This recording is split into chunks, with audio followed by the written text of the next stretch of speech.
This is April. What month is April? What month this represents?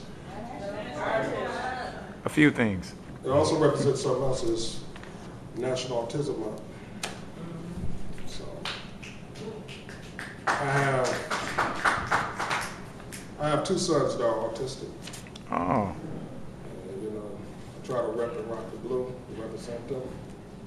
So I've written this piece and performed it a couple of times. It's called Blue Love. So I want y'all to check this out. I hope y'all like it. He understands my love. He know that daddy cares and will put no one above him, for that the world might deem him as crazy. But when I look in his eyes, all I see is my baby, my image, unblemished when he was first born, performing his birth cry as I held him in my arms. You see, his essence was so beautiful to me. So emotionally, his tiny hand grabbed me by my shaking finger.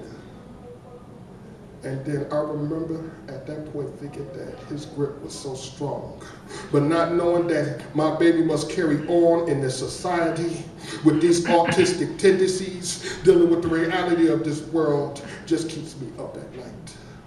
For at times, in plain sight, he lives in his head. In an environment that if you're not alert, you can wind up hurt or dead, carrying a naiveness that goes unsaid, that everybody has his best interest at heart. Trusting everyone because he has a big heart, not understanding that some people in this world is just cruel. There are those out there, there are fools, and let's just be real, they are just born sadistic. Users and abusers, others with malice and ignorance. So what do you think they got planned for my seed?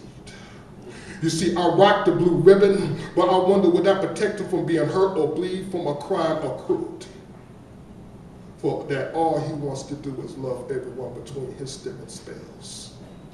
You see, I will go to heaven and fight Lucifer himself to give my son the clarity to be aware of himself, to live a full life, avoiding strife from others that choose to take his kindness for weakness.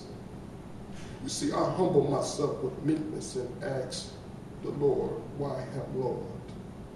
But later in my life, he will install the reason in me why.